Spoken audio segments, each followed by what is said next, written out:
Welcome to Julia's Storytime, the only show where we ask the big questions in life. Like, why was this ever invented? Today we're diving headfirst into 7 of the weirdest, wildest, did an adult sign off on this inventions humanity has ever created? Let's go. So, in 2011, some Japanese engineers were like, what if we combine neuroscience and horny anime culture? And boom, they created Nekomimi, a headband with fuzzy little cat ears that move based on your brainwaves. Yeah, real-time emotional leakage. If you're focused, the ears perk up. If you're chill, they flop down. Basically, it's like putting your internal mental breakdown on public display, but make it kawaii.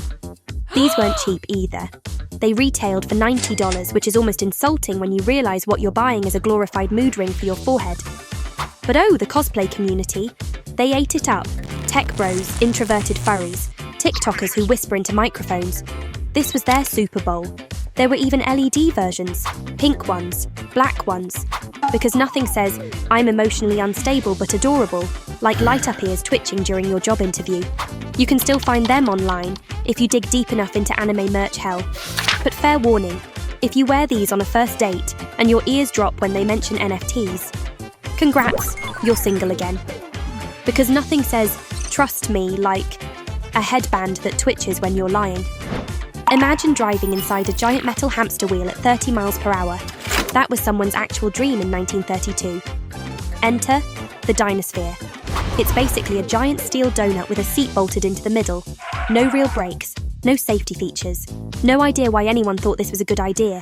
It could technically go up to 48 kilometers per hour. That's like 30 miles per hour for us freedom units. But here's the catch. If you try to stop or turn suddenly, you don't stop. You tumble. Inside, like a sock in a dryer. It was supposed to revolutionize transportation. Instead, it revolutionized motion sickness. Best part? They even tested it on beaches, because nothing screams future of travel like being dizzy and sunburned. It never made it to mass production, obviously, but it did make it into museums as a shining example of what happens when engineers have too much time and zero fear of death. If Tesla made this today, they'd call it the Model Y. You ever wanted a robot to aggressively shove tomatoes in your mouth while you jog? No. Well, too bad, Japan made one anyway. Meet Tomatin, a wearable robot that sits on your shoulders and force-feeds you cherry tomatoes like you're some kind of marathon-running Roman emperor. This monstrosity was invented by Kagome, a juice company that clearly had a little too much vitamin C. The robot has a giant smiling tomato face, because yes, you should feel joy while choking, and robotic arms that launch tomatoes toward your mouth mid-stride. Because apparently hydration is too mainstream. They only made one prototype. No surprise. Probably because everyone who tried it ended up looking like they got punched in the face by a salad. It was never sold, never duplicated, and honestly, probably banned in most countries. The good news? You can still find videos of it online if you want to feel second-hand embarrassment. Because nothing screams fitness influencer, like jogging through Tokyo with produce being flung at your mouth by a robotic fruit demon. In the 1960s, Goodyear was like, tyres are great and all, but what if they look like a Vegas stripper's heels? So they made glow-in-the-dark tyres. No joke. Real tyres. That lit up, from the inside, with actual light bulbs. The material was this weird translucent rubber, like the kind of thing Barbie would roller skate on. And you could pick colours. Pink, green, radioactive yellow. Basically, drag race runway, but for your car. It looked amazing, until it rained. Or got hot. Or you know, tried to brake. Because apparently when you shove a light bulb inside a rubber tyre, it melts. And melts fast. One driver said, when he slammed on the brakes, the tyre straight up turned into a hot gummy worm. Needless to say, this innovation died faster than your New Year's resolutions. You can still see them in museums or on Pinterest boards titled, How to Die Beautifully.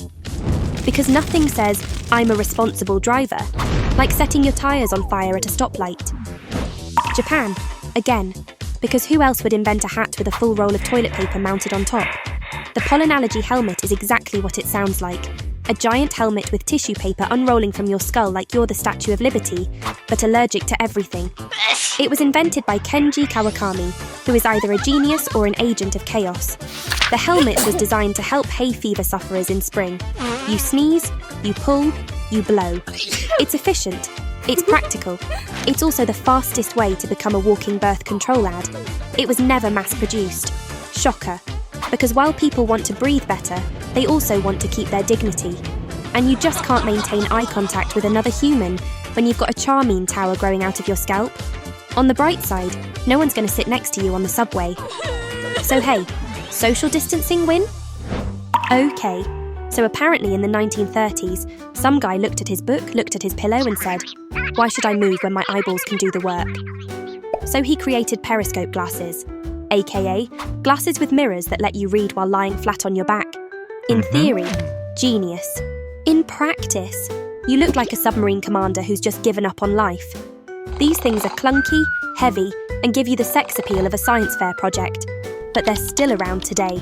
You can buy modern versions on Amazon with names like Lazy Reader Glasses, which is honest branding at least. And honestly, they do work, if your goal is to read while pretending you're being abducted by aliens. Bonus: if you fall asleep with them on, they double as a forehead bruise machine. In the 1960s, someone in Japan thought, hey, let's fight mice. Not with poison, not with traps, but with a robot that meows 10 times a minute. And they built the Meow Machine. A terrifying little box with blinking eyes and a mechanical voice that goes meow, meow, meow, forever. It was supposed to scare away rodents. What it actually did was scare the absolute hell out of everyone else. It looked like something a haunted doll would carry around. The meows were not cute, more like possessed Furby stuck in a loop energy. And the glowing eyes? Pure nightmare fuel. It didn't purr, it didn't cuddle, it didn't bring you dead birds. It just sat there, meowing, repeatedly, until you questioned every life decision that led you to this moment. Honestly, it didn't get rid of mice. It just traumatized them into evolving. Somewhere out there is a rat with PTSD and a podcast. And if you thought brainwave cat ears and hamster wheel cars were peak insanity, oh honey, we're just getting warmed up. In part 2, we've got nap helmets, underwater cars, and babies in window cages.